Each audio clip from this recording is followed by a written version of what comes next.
Creo que estamos grabando. Estamos grabando, muy bien. Es que tardaba en salir.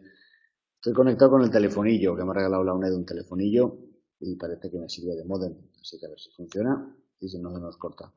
Vale, pues en los minutos previos al inicio de esta clase hemos debatido a través del chat de cuál sería el tema y ante la unánima libertad que me concedéis, vamos a tirar para analizar en función de lo que hemos ido viendo en las tres clases anteriores, en los cuales, como tenéis presente, hemos tratado de la categoría de lo repertorial y cómo esa categoría organiza dos modos, que son lo necesario y lo contingente, y la categoría de lo disposicional, y cómo esa categoría organiza otros dos modos, que eran lo posible y lo imposible. Entendiendo, lo hemos dicho alguna vez y lo diremos más veces, que lo necesario y lo contingente, la necesidad sobre todo es una necesidad interna, es una necesidad que tiene que ver con la lógica inherente a un repertorio, a un conjunto, no es una necesidad absoluta o teológica, no es que algo sea completamente necesario en el sentido que se hablaría de Dios o cosas así, ¿no? O del hombre. Se entrecorta mucho en tu teléfono. Creo que se debió al mover la pizarra. A ver, voy a dejar la pizarra quieta. Incluso voy a congelar el vídeo. A ver, vídeo pausado. ¿Se oye más continuo ahora? Un poco mejor. Vaya nota. ¿Sí? Tiramos así sin vídeo. Al fin y al cabo me tenéis bastante mejor, bastante visto. Vale, o pongo una foto fija, no sé, de Marilyn Monroe enseñando los muslos o algo así diferente. Vale, bien, vamos a ello pues así en ciego. Vale, pues estaba diciéndoos que vamos a analizar esto de los medios y fines, de lo autónomo heterónomo, entendido bajo los parámetros que hemos ido introduciendo o en relación a estos parámetros. ¿En qué sentido? Pues veámoslo. Imaginaos, bueno, voy a intentar mover la pizarra a ver si nos entrecorta al moverla, ¿vale? Vamos a pintar una M de medios y vamos a pintar una F de fines. Esto podría contarlo desde varios lados. Os lo voy a contar en concreto desde un autor que se llama Jesús Ibáñez, sociólogo en la Complutense, y era un gran tipo, así muy marxista él, y a él le preocupaba mucho el tema de la explotación. Decía, ¿qué pasa ¿de qué hablamos cuando hablamos de que hay una explotación? Por ejemplo, de la naturaleza por parte del hombre o del hombre por el hombre. Vamos, y entonces Jesús Ibáñez va hilando un discurso sobre la explotación y dice, bueno, pues hay un problema que viene cuando tratamos como un medio aquello que de suyo es un fin. Por ejemplo, un hombre, una mujer, es un fin en sí mismo, debería ser un fin en sí mismo. Y nadie debería tomarla como un medio para sus planes, sean más o menos malvados. Cuando utilizamos a alguien de un modo continuado y muy descarado, pues entendemos que no está bien y entendemos que estamos explotando a ese alguien, ¿verdad que sí? Eso sería utilizar como medio a alguien que de suyo es un fin, ¿verdad? Y ahí tenemos un problema. Vaya si tenemos un problema. Y luego, él también habla de que hay otra forma de explotar que pueda ser que consista justo en lo contrario. Fijaos qué curioso. Dice, cuando tratamos como un fin aquello que de suyo es un medio. ¿Con qué ejemplo lo dice? Pues por ejemplo podría ser, fijaos por dónde, pues con el arte. El arte, de hecho, cualquier tipo de arte, pues imaginaos un arquitecto que le pedimos que nos haga una casa y entonces el hombre es muy artista en el peor de los sentidos y nos genera una casa que, bueno, quizá la casa o la idea del arquitecto sea un fin en sí misma, pero a nosotros nos hace la vida imposible. De tal manera que aquello que debería ser un medio, una casa donde llevamos a gusto, se convierte en un fin en sí mismo y por tanto nos esclaviza. Ese sería el ejemplo que ponía este buen hombre de cómo se podía llegar a la explotación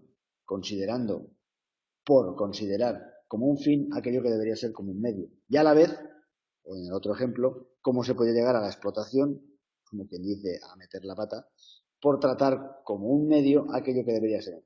¿Me seguís, no? Es un poco galimatías de momento, pero me seguís. ¿Verdad que sí? ¿Que alguien diga así? Bien, me agarra. Vale. Con eso nos situamos, ya sé que es un poco lío, Ruiz, pero, y entrecortado, bueno, eso es lo peor. Pero con eso nos situamos justo en el tipo de contexto en el que os quiero ver. Es decir, el contexto que vais a encontraros vosotras y vosotros mismos cuando hagáis investigación y os veáis sometidos a esta especie de maldición pendular de encontraros dos términos, en este caso medios y fines, que aparentemente se excluyen entre sí. No se oye bien, maldita sea. Hola, hola, hola, hola, hola.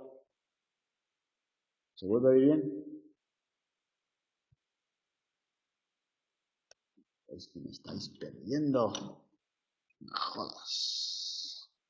Ahora sí. Joder, pues es que no entiendo nada. El teléfono de los cojones. 3G. Pues tenemos 3G. Creo que tenemos 3G. Ahora sí que 3G.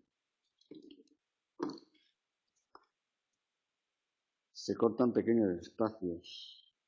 El tiempo, a ratos, ahora sí, ahora no. Efectivamente, Pinilla, le has dado, no. Sois unos cachondos. Si no se puede. ¿Sigo intentándolo o lo dejamos por imposible? ¿Cómo lo veis? ¿Lo intentamos? Esto es heroísmo filosófico. Bueno, os decía simplemente que esto nos sitúa en el tipo de contexto en el que os quiero ver, en el que me place encontraros, esta especie de confusión pendular, porque es aquí donde los términos que hemos ido introduciendo pueden ser muy interesantes. Tal como lo plantea este buen hombre Jesús Ibáñez, parecería que medios y fines sean dos extremos, dos lugares que se excluyen mutuamente, que se repelen, pues como dos contrincantes, ¿verdad? Y tenemos aquí un problema. Esto es lo que el pensamiento modal aborda. ¿Por qué? Incluso en el mismo análisis de Ibáñez, que yo aprecio mucho, ya se deja ver que hay una cierta posibilidad de transición, de circulación entre medios y fines. Y aquello que debería ser un medio, como la tecnología, ciertamente, se convierte en un fin en sí mismo. Y pensamos que con tener el teléfono más moderno del mundo ya lo tenemos todo solventado. Y mira, no, el teléfono está ahí para decir algo interesante, como una clase de estética, más lejos, y no para elucubrarse a sí mismo. Y a su vez, aquello que debería ser un fin en sí mismo, por ejemplo, uno de nosotros, se convierte en un medio para que el teléfono se afirme, por ejemplo, ¿verdad? Ahí tenemos un problema de exclusión que tenemos que solventar. Bien, ¿cómo lo plantearíamos en términos modales? En términos modales, que es lo que os he explicado y que quiero que vayáis aplicando vosotros a vuestros trabajos y a vuestros temas de investigación y a vuestras propias vidas, vive Dios, lo primero que encontramos es que estos dos opuestos, medios y fines, a su vez van a tener, por así decir, opuestos internos. Igual que la necesidad se oponía por un lado a la posibilidad y por otro lado a la contingencia, ¿os acordáis en el esquema? Aquí, digamos, la noción de ser un fin en sí mismo, de ser algo autónomo, que podría ser autónomo, vamos a contar aquí una,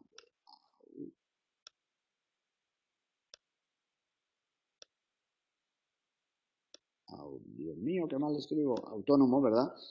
Lo autónomo y lo que es un fin en sí mismo se opondría a algo que podríamos llamar muy bien vamos a llamarle engreído. A ver si soy capaz de escribir una palabra tan larga con este lapicillo. Engreído. Ahora os lo explico y veréis a lo que me refiero. Madre mía, me siento párvulo escribiendo así, engreído. Vamos a ver. No adelantemos, Cegarra, despacito. Lo que quiero deciros es que el fin, por un lado, se opone al medio, pero el ser un fin en ti mismo, el ser autónomo, tiene una modulación en la cual el ser autónomo, el ser en sí mismo se convierte en un ser engreído. Y a su vez, el ser un medio, el ser útil, aquí lo podemos llamarlo útil, por ejemplo, hay una modulación de lo útil que convierte lo útil en otra cosa, que podríamos llamarle lo servil. Dios, qué mal se escribe. Servil.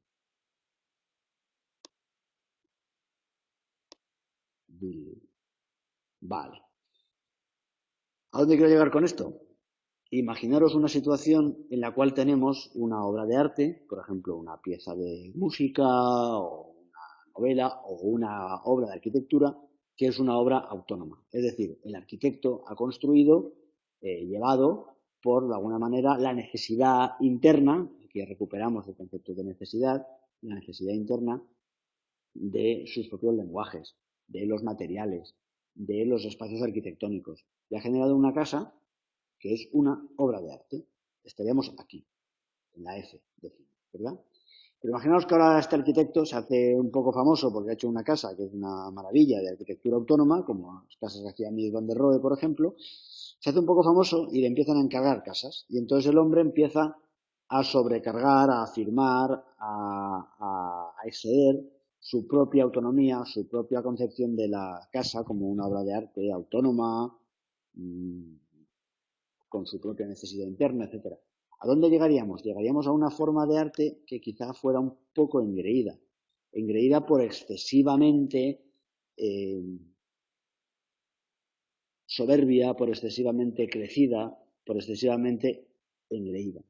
Y ahí encontraríamos, me seguís a lo que quiero ir, la obra de arte autónoma que simplemente sigue sus propias leyes y sigue sus propias formas, por exceso de autonomía, se convierte, excesivamente suya, ciertamente, Rodríguez, se convierte en algo engreído, en algo que de alguna manera nos repele, pues precisamente como, por eso, imaginaros ya un poema o un ready-made o una obra de arte de vanguardia que a veces va tan a la suya, ¿verdad?, que ya se convierte, parece que se nos quiere imponer, pues precisamente en ese tipo de explotación en el que lo que debería ser medio se convierte en fin. Mies efectivamente no llegó a ese extremo, nunca estoy de acuerdo contigo, porque Mies era un clásico, ¿vale? El engreimiento es connatural al artista, podría ser, Calatrava desde luego vivía ahí, y Duchamp puede haber tenido sus momentos, efectivamente. Que el engreimiento sea connatural al artista es connatural a cualquiera de nosotros. Recordad que el gran pecado de los griegos clásicos, pecado en el sentido en que los griegos tenían pecados, pero diferente al nuestro, era la ibris. La ibris se escribía, bueno, depende de quién lo transcriba, se puede escribir así, ibris. En griego significaba orgullo. Y es que, por ejemplo, Aquiles, que es hijo de un dios y de una mortal, ¿verdad? Pues es tan fuerte y tan buen luchador y tan poderoso y tal, que logra matar a cuantos troyanos quiere y al final se enfrenta con Héctor, que es el mejor de los troyanos, y le mata. Y no contento con matarle, le despoja de sus armas, le ata a su carro y le arrastra por el polvo, como forma de venganza. Ahí comete Aquiles un pecado de ibris, de orgullo, de exceso. ¿Exceso de qué? Pues cada cual de lo que tenga. Para el artista eso es muy chulo, efectivamente. Para el artista el exceso le lleva al engreimiento. El entender que su lenguaje, su práctica, es una práctica autónoma, que es algo que debe hacer, que es algo que es imprescindible, le lleva por un exceso de la propia lógica en la que está, ¿verdad?, al engreimiento. De la misma manera, si recordáis, que el exceso de repertorialidad de lo necesario, cuando estaba contenida estaba genial, porque estaba contenida. Pero el exceso de afirmación de lo necesario nos llevaba a ¿qué? A lo contingente. El engreído sería el equivalente al contingente. Efectivamente, muy bien, joder, estamos aquí entre clásicos. El orgullo sin exceso sería parte del timos, que efectivamente positivo. Aquí, positivo y negativo lo tomamos como una cuestión meramente formal, ¿vale? Porque no somos moralistas, ¿de acuerdo? Un modo positivo, como la necesidad, es, recordáis la clase de lo necesario y la de lo posible, un modo positivo es primero un defecto, es decir, partimos de una carencia, construimos algo que necesitamos, algo al que estamos buscando, y luego es un exceso, porque la misma necesidad se va a exceder. Cuando se empieza a exceder, estamos en ese orgullo y nos empezamos a acercar al polo del engreído. Pero para no perder hilo, Una vez estamos en el polo del engreído, ¿cuál puede ser, por así decir, la solución? ¿Cuál puede ser la medicina, la purga? Pues aquí empezamos a jugar con nuestro dibujo, porque efectivamente lo engreído se irá acercando hacia el polo de lo útil. Una buena cura, claro, una buena cura. No, no es que sea el exceso del engreimiento, es, por así decir, el pasar el punto álgido del engreimiento y una vez no se puede ser más engreído, de alguna manera para salir de ese marasmo, nos convertimos o nos acercamos a una concepción en la cual queremos que nuestro trabajo poético, por ejemplo, sea útil, sea manejable por los demás. Eso en arquitectura se ve muy bien. Cuando la arquitectura se sobrecarga, se vuelve muy retórica, se vuelve muy engreída. Los siguientes arquitectos, no digo que este mismo arquitecto, de hecho no tengo mucha fe en que Calatrava deje de ser engreído y se convierta en útil, pero de alguna manera los siguientes, los que vengan después, viendo cuán engreído se ha vuelto Calatrava, tendrán al menos la decencia de intentar que su trabajo sea útil, sus puentecillos o sus salas de conciertos, ¿verdad? ¿Entendéis lo que quiero decir? La vinculación no siempre es de alguna manera por exceso. En este caso, los modos negativos, igual que los positivos, eran primero un defecto y luego un exceso. Los modos negativos, recordadlo, son primero un exceso, en este caso de finalidad, de repertorialidad, y luego son un defecto, es decir, abren una nueva hambre, por así decir, abren una nueva demanda, una nueva carencia, que nos lleva no a donde estábamos, que podría, también, ¿no? Podríamos hacer esto. Y de alguna manera curarnos y volver a una obra de arte autónoma. Por aquí. Pero lo que sugiero para ver el recorrido entero, es decir, todas las posiciones, es que una de las posibles curas, purgas o remedios a este engreimiento sea acercarnos hacia lo útil. ¿Vale? Pero ahora, efectivamente, las obras de Calatrava no van a ser útiles jamás, excepto que las derriben y sirvan como relleno de alguna fosa séptica. Pero bueno, a lo que voy simplemente no es tanto que la suya se convierta en útil, monje, sino que de alguna manera los arquitectos, urbanistas que vengan después, entiendan que efectivamente se puede llevar ahí. Vale, vamos a dejar a Calatrava porque hoy nos estamos cebando, pinita. Han sido muy útiles, ciertamente. Bueno, lo que quería contaros era que este paso de considerar algo como un fin en sí mismo, efectivamente de ser un fin en sí mismo, y por no hablar más de artistas, de nosotros mismos, yo, Jordi Claramonte, soy un fin en mí mismo. Nadie debería usarme como un medio. Eso es cierto. Pero al fin y al cabo, yo, aunque me considere un fin en mí mismo, acabo teniendo hijos, dando clases, echando una mano a mi vecino si se le para el coche delante de mi casa, ¿verdad? Y en ese sentido me transformo en útil. Pero hasta llegar a eso podría volverme un engreído, podría volverme un orgulloso de mí mismo, podría pensar que soy tan fino en mí mismo que de hecho ni siquiera salgo al camino cuando se le para el coche a mi vecino, o si he tenido hijos ni siquiera les doy la cena porque yo soy un fin en mí mismo, y como yo que soy un fin en mí mismo me voy a estar ocupando de esos mocosos, ¿verdad? ¿Entendéis lo que quiero decir? La purga, efectivamente, lo mismo con los proyectos artísticos, la purga del engreimiento nos acerca hacia lo útil. Pero ojo, camaradas, porque aquí no acaba el cuento. El mismo modo positivo de lo útil, de lo posible, de lo experimental, de ser algo de un medio, también tiene un exceso. Y ese exceso nos acercaría ahora, queridos compañeros, a lo servil.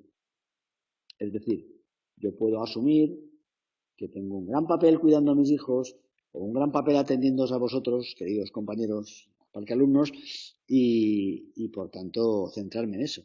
Pero eso me puede llevar a olvidarme que soy también un fin en mí mismo, que debo cultivar otra parte de mí mismo. Como padre sería muy evidente, de hecho muchos padres y muchas madres, vive Dios, que acaban de alguna manera en algún momento de su vida incurriendo en esto, olvidándose de sí mismos y convirtiéndose, o muchos proyectos artísticos, en algo ya estrictamente servil al el rol femenino de nuestras madres, o si queremos estar en el campo del arte, lo que le pasó a algunos surrealistas o a algunos artistas soviéticos, que del arte engreído del fin de siglo, pues de Baudelaire, de Verlaine, de Mallarmé, que en algunos momentos llegaron a ser poeta en la Torre de Marfil, ellos quisieron ser útiles para sus sociedades y en algún momento ese querer ser útiles, ese tan bien intencionado querer ser útiles, les llevó a convertirse en serviles, como decía Breton, en poner el arte al servicio de la revolución. Bueno, el arte no tiene que estar al servicio de la revolución. Cuando está al servicio de la revolución, literalmente al servicio de algo, es un momento de baja potencia, es un modo negativo. ¿Y cómo se cura ese servilismo? Pues aquí lo tenemos, volviendo de nuevo a entender que esta práctica, o nuestra vida como padres o madres, es también un fin en sí misma, es autónoma. ¿Lo veis? Ya tenemos el ciclo completo. ¿A que sí? Sí, en el caso de Bretón, efectivamente. Una casa servil sería hacer una casa estrictamente útil, estrictamente práctica, que seguramente sería relativamente cómoda, pero que no tendría ninguna gracia, como la mayor parte de la arquitectura de las ciudades de ahora. Ya en vez de hablar de Calatrava, hablaríamos de las miriadas de arquitectos que hacen edificios que son serviles con los intereses de los constructores, serviles con las modas o las prácticas imperantes, y que desde luego no suponen jamás, o muy pocas veces, ningún reto ni para el arquitecto que las hace ni para la persona que las habita, ¿verdad? Que ni siquiera de alguna manera se siente pues cuestionada en sus prejuicios sobre lo que es habitar una casa, ¿verdad? Pues bien, de nuevo aquí, y esto es interesante que lo interioricemos, ninguna de estas cuatro posiciones, ni la autonomía de ser un fin en ti mismo, ni el volverte engreído, ni el ser útil, ni el ser servir, ninguna de esas posiciones por sí sola es buena o mala, sino que todas ellas están conectadas como momentos, como aspectos de una misma práctica.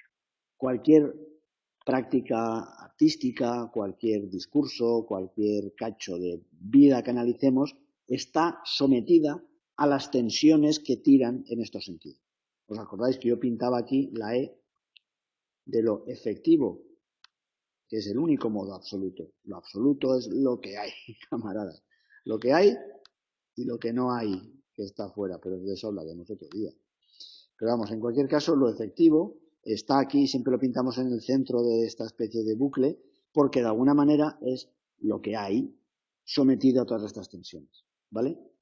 Lo digo porque no podemos volver a convertir esto en una especie como de, lo bueno es lo útil y lo autónomo. Vamos a ver, bueno y malo aquí no cuadran. De alguna manera, lo autónomo inevitablemente corre el peligro, el riesgo de volverse engreído, lo útil corre el peligro de volverse servil, y quizás solo pasando por el infierno o el purgatorio del servilismo o del engreimiento acaba madurando de verdad, acaba de alguna manera estabilizándose. Sí, es un equilibrio, es una especie de compensación. Yo a esto le he llamado, desde que era chaval, modo de relación. Entiendo que aquello que nosotros estudiamos, cuando estudiamos la obra de un artista o cuando estudiamos pues, una época artística, estudiamos en realidad modos de relación, es decir, modos de equilibrar, modos de compensar, modos de poner en juego estas polaridades y estas diferentes tensiones. Es muy importante que aprendamos a no contraponerlas de dos en dos, ni en el sentido horizontal, ni en el sentido vertical, sino entender que tenemos varias contraposiciones y que están todas actuando a la vez, y que tenemos que ser capaces de componer. ¿Me seguís? ¿Por qué dices excelencia, Escartín? Realismo socialista. Excelencia.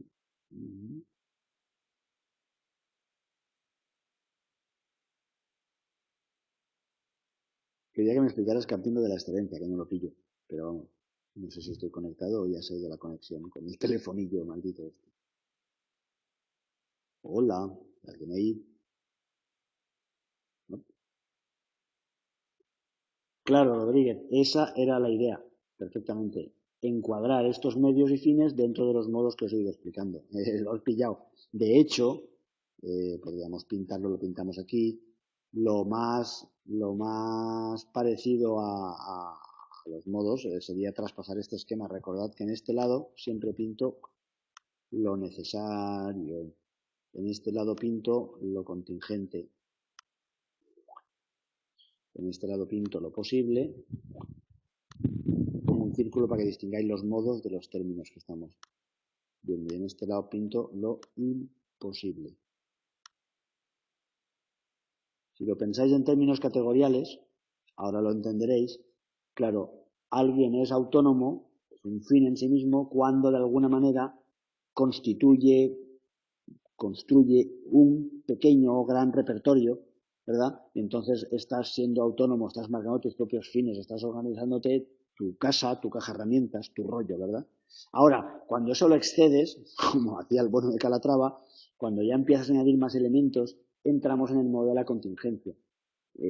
Efectivamente, el lenguaje poético de Calatrava, de haberlo habido en algún momento, ¿verdad? Pues ya está muy sobrecargado, es un lenguaje obeso, es un lenguaje con una obesidad mórbida, ¿verdad? Y ya nada de los sucesivos puentecillos y sucesivas piezas que hace aporta nada a su repertorialidad artística, sí aporta a su cuenta corriente, está claro, pero no a su repertorialidad, ¿vale? Ahora te explico, Gómez, si esto explica todo o no explica todo. A su vez, cuando nos acercamos hacia el polo de lo útil, ¿verdad?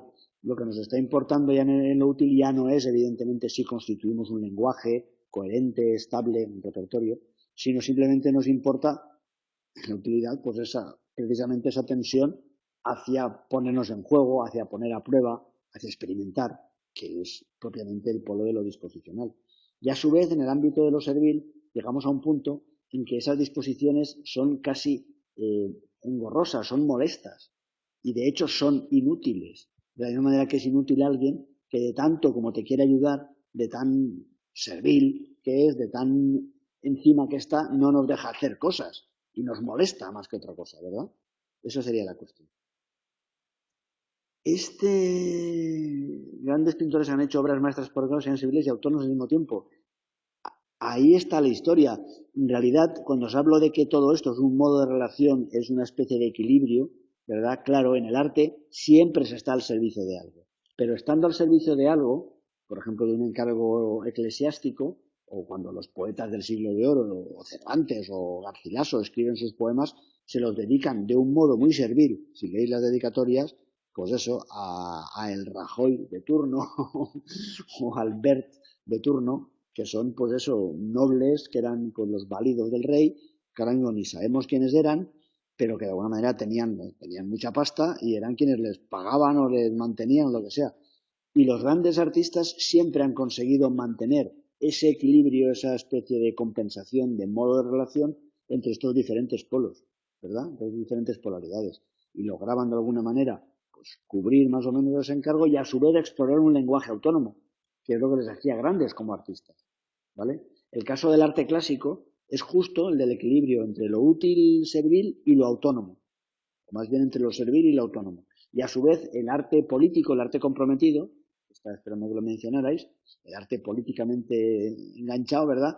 Es un arte que tiene que jugar también, de nuevo, el equilibrio entre lo útil políticamente, pero a su vez también intentando explorar un repertorio autónomo y un arte que sea potente, porque si no se cae, intentando huir de lo servil, ¿verdad? Ahí lo tenemos siempre. Esos 4 puntos son 4 puntos de equilibrio. Volviendo a lo que decía Gómez, esto es una cosa que tenemos que ir con cuidado. Este dibujito, este símbolo no explica todo. Si algo explicara todo, daría muy mal rollo y seguramente sería un error. No, esto simplemente es una manera que utilizan, como ya os he explicado, los meteorólogos, por ejemplo, el atractor de Lorentz, que más que esta forma de cinta de Moebius, tendría, como sabéis, circulaciones en bucle así, y luego iría aquí, se daría unas vueltas por aquí y luego volvería acá. Es una manera de explicar fenómenos pues, atmosféricos, fenómenos biológicos. Yo creo que en arte funciona bien. Si nos sirve para entender esto, no como quien entiende, lo he dicho mil veces, una jaula de hámsters, sino como quien entiende una geometría oposicional. Es decir, que hay una especie de que la realidad misma en la que habitamos, compañeros, del mundo histórico, no es una especie de hoja plana, sino que es un complejo poliédrico que tiene muchos vértices. Si le encontramos estos 4, que en realidad son 5 o 6, porque está lo efectivo y lo inefectivo, y somos capaces de ver el mundo de esta manera poliédrica, de esta manera tridimensional, si queréis, joder, pues mucho mejor, porque entenderemos mucho más fenómenos complejos y seremos capaces de no caernos, de no quedarnos atrapados en esa especie de jaula de grillos, que es el dualismo. Vamos, a mí me es útil, me es práctico y a su vez me da autonomía. Espero que para vosotros también lo sea, que podáis aplicarlo para entender mejor aquello que estamos tratando. Sobre todo para no ser moralistas y para no quedarnos con una visión tan limitada. Yo que he estado muy implicado en temas de arte político mucho tiempo, joder, pues ahí andábamos siempre dudando en de si estábamos siendo pecadores por quedarnos en el polo de lo útil o por preocuparnos por darle un poco más de calidad, por así decirlo, a nuestro trabajo, que sería autonomía repertorial, ¿verdad? Y joder, cuando ves esto, pues te alivia mucho porque dices, claro, si es que a la vez que atiendo lo útil, tengo que atender lo autónomo, a la vez que huyo de lo engreído, tengo que huir de lo servil, porque ninguno de esos dos polos me podría satisfacer. Ninguno de esos polos por sí solo se puede sostener, como os digo siempre, sino que lo que hay es un fluir, hay un devenir de unos polos a otros. Efectivamente, Muñoz, el atractor de Lorentz describe teoría del caos, pero la teoría del caos no es como se podría pensar una teoría de los calcetines debajo de la cama de mis hijos y tal. La teoría del caos es una teoría que tiene que ver con la elevadísima variabilidad de los fenómenos reales en función de las condiciones iniciales. Y no siempre ese es el caso, ¿verdad? De hecho, el atractor de Lorentz se utiliza para describir sistemas, se llaman sistemas periódicos, que son sistemas que tienen unas pautas de orden, son sistemas ordenados, pero como siempre os digo, citando a Kaufman, al biólogo, son sistemas ordenados al borde del caos. Son sistemas periódicos, insisto, que no podemos decir nunca en qué punto exacto está el buclecillo, el artista o el elemento, pero sabemos que se mueve en este espacio, en esta especie de campo de tensiones, ¿verdad? Son equilibrios inestables. Muy bien, Muñoz. Es lo que dijo Prigogine, que le llamaba orden a través de las fluctuaciones. De hecho, fue un gran cambio de pensamiento, pues tanto químico como biológico, al fin y al cabo, pues, hasta meteorológico, para entender que el mundo no se dividía en cosas absolutamente previsibles, cuadriculadas y estables y definibles, y por otro lado cosas que eran un caos en el sentido vulgar de la palabra, cosas que fueran absolutamente imprevisibles. No, error. La mayor parte de los sistemas vivos y de los sistemas físicos que conocemos son sistemas periódicos. Es decir, fluctúan, cambian, se están moviendo, pero lo hacen dentro de unas relativas pautas que nos permiten prever estadísticamente, que es la gran palabra de la física contemporánea, nos permiten prever estadísticamente por dónde se van a mover. ¿Vale? Y todo eso genera esta especie de geometría oposicional en la que yo estoy de alguna manera empeñado en acercar a la estética. ¿Vale? Efectivamente, el arte no es previsible, como el tiempo tampoco lo es previsible, ¿sabes? No es previsible, ni siquiera los meteorólogos ahora se atreven a decir qué tiempo va a hacer dentro de 3 semanas, sino que tal como nos alejamos, por eso se habla de sistemas caóticos, porque una pequeña variación, el aleteo de una mariposa, puede modificar el resultado final. Un sistema caótico es literalmente un sistema altamente sensible a las variaciones de las condiciones iniciales. En el arte pasa justo esto. Tú empiezas a trabajar un cuadro y una pequeña variación, un accidente, una casualidad que te interrumpan y tal, puede modificar elevadísimamente el resultado final. Ahora bien, eso no quiere decir que cualquier cosa pueda suceder. Lo que nos enseña Lorentz, el atractor de Lorentz, es que todo lo que puede suceder sucederá dentro de este tipo de espacialidad. Todo es como si el atractor de Lorentz, de alguna manera, fuera la forma misma que tiene el espacio, el espacio de sucesos, quiero decir, ¿vale? Entonces, efectivamente, hay cosas que perduran, muy bien, Baldosa o Lladosa, hay cosas que perduran y cosas que se redefinen. De hecho, en este esquema modal, lo que perdura es lo necesario y lo que varía es lo disposicional, es lo posible. Y en el encuentro entre esos dos, en la tensión entre esos dos polos, es donde nos encontramos. ¿A que sí? Y en el arte Cegarra veremos cómo hay, de hecho, vectores como lugares a los que se va y se vuelve continuamente, dramáticamente, por ejemplo, si pensáis en la historia del teatro o de la novela, pues hay algunos tópicos, algunos lugares a los que inevitablemente la imaginación acaba volviendo, pero lo hace disposicionalmente de modos diferentes. Esa combinación de estabilidad repertorial y variabilidad disposicional es la que constituye propiamente el estético de entiendo. Por eso la estética es muy útil para entender esto. Deberían explicarles estética a los meteorólogos y a los biólogos y a los químicos y lo pillarían mejor. ¿A que sí?